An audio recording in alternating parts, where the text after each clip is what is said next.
vuelo y los trenes de aterrizaje. Hay en Colombia, en Bolivia, podemos encontrar avioncillos de oro con los que eran enterrados.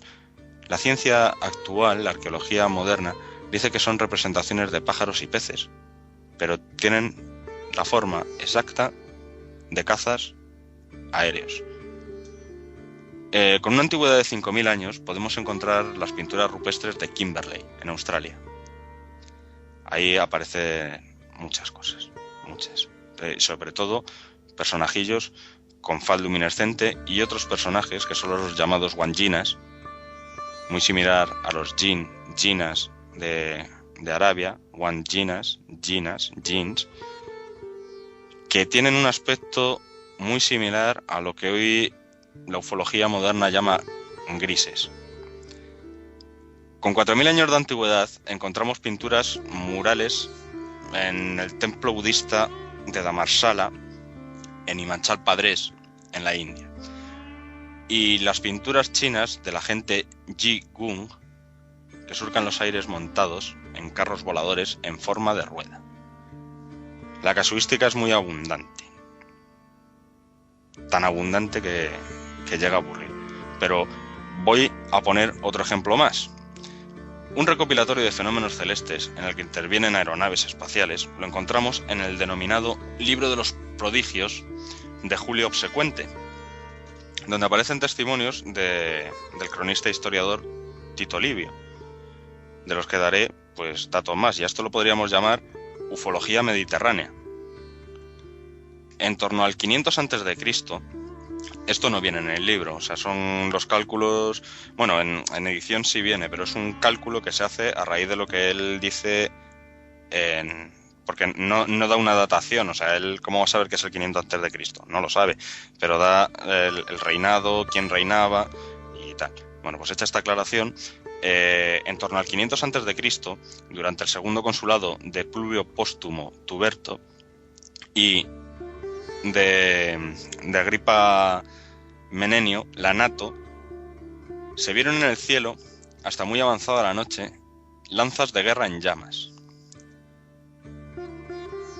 En torno al 221 a.C., siendo cónsul Gallo Quintio Flaminio y Pluvio Furio Filón, en Rímini brilló resplandeciente el día cuando era muy de noche, y aparecieron 3 lunas en zonas distintas del cielo.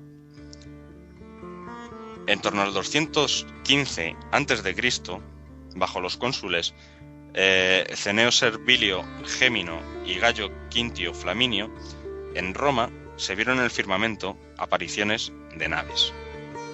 Literalmente, las llaman naves.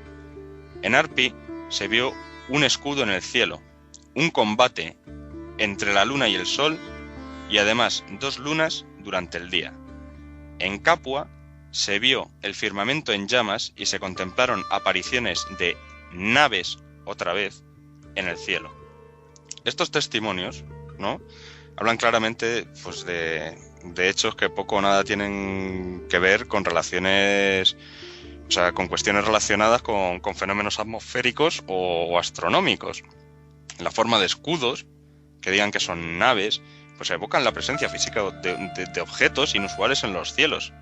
Y es que los llaman naves y no los llaman de otra manera. Continúo con esta historia de Julio Obsecuente. En torno al año 212 a.C., en el cuarto consulado de Quintio Fabio Máximo Verrugoso y tercero de Marco Claudio Marcelo, en Adria se vio un altar en el cielo, y a su alrededor apariciones de hombres vestidos de blanco. Vamos a dejarlo así. En torno al 202 a.C., en época de los cónsules Marco Cornelio Cetegeo y Pluvio Semprenio Tuditano, se vieron 2 soles, y durante la noche hubo destellos de claridad.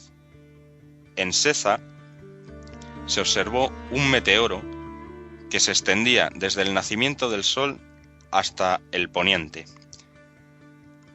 Si bien lo ocurrido en Sesa pudo deberse a la caída de un meteorito, el primer fenómeno que nos cuenta Obsecuente es más difícil de identificar. porque, claro, había dos soles, y es que esto ya ha pasado antes, como hemos visto, y volvería a repetirse.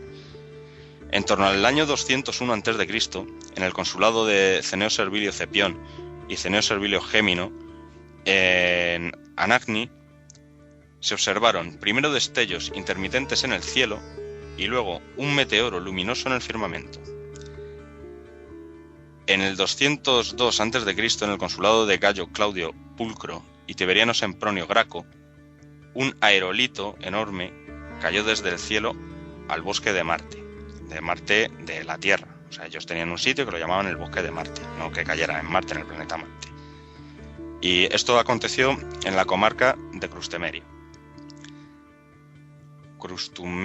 eso es. Aquí también, bueno, cabe reseñar que en el año en el año 165 a.C., en Lavinio se divisó en el firmamento un lucero ígneo. ¿Y por qué digo esto? Porque ellos conocían perfectamente la diferencia entre aerolitos, meteoritos, luceros ígneos, fenómenos atmosféricos, y en tal grado que es imposible cuestionar que cuando vieran otra cosa que no fuera eso, no la denominaran de esa manera. O sea, me explico, si ellos veían una nave, era una nave. Podían decir que era un sol por su semejanza con el sol, pero sabían lo que era un meteorito, lo que era un aerolito y lo que eran varias cosas más. En torno al 92 a.C. apareció un meteoro en el firmamento y todo el cielo se vio envuelto en llamas. Aquí tenemos, pues, un ejemplo. En torno al 172 a.C., siendo cónsules Sempronio Paulo y Pluvio Mucio Scévola, en el foro romano brillaron al tiempo 3 soles durante la misma noche, que se deslizaron por el firmamento muchos astros errantes en Lanubio. En torno al 171 a.C., en el consulado de Lucio Postumio Albino y Marco Popilio Lenate, en Labunio, se vieron apariciones de una gran escuadra en el cielo. Por no hacerlo muy largo, diré que a la gente interesada busque el significado de escuadra en el diccionario de la Real Academia, porque verá que escuadra es un término que, lejos de aplicarse a un instrumento de medida, es netamente militar. Hay como 6 acepciones de la palabra y solo una se refiere a un instrumento de medida, mientras que las demás son todos formaciones militares, formación en escuadra, y diferentes tipos de acepción de escuadra dentro del aparataje militar. En torno al 161 a.C., el consulado de Tiberio Graco y Marco Juvencio, en Capua, se vio el sol por la noche. En Formia se vieron 2 soles durante el día. Por la noche brilló en Pisauro una especie de sol. Ya vemos aquí que utilizan la palabra sol como comparativa, una especie de sol. Son referencias a extraños soles. Esto también lo encontramos muchas veces, como hemos visto. En Casino, durante algunas horas de la noche, se vio el sol.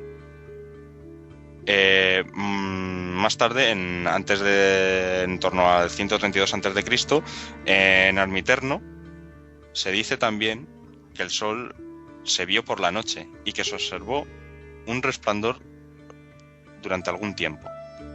En torno al 25 a.C., un resplandor celeste se extendía del sur al norte e hizo que la noche se iluminase como el día. En torno al 152 a.C., en época de los cónsules Lucio Opimio y Quinto Póstumo, en Conza, se vieron armas en el cielo. A veces utilizan el término armas, como hemos visto antes, lanzas, para hacer referencia a objetos voladores. Y hemos visto que utilizan el término lanza, el término escudo, también se mencionan estandartes, espadas, y es lógico. O sea, si uno coge un avión actual o coge, pues, un caza de combate o coge un avión Blackbird o otras cosas, y si eso va acompañado de una estela o va acompañado de una cierta condición, es que puede verse una lanza en el cielo o una espada en el cielo. Y claro, la forma de los escudos es el consabido platillo volante. En torno al 145 a.C., durante el consulado de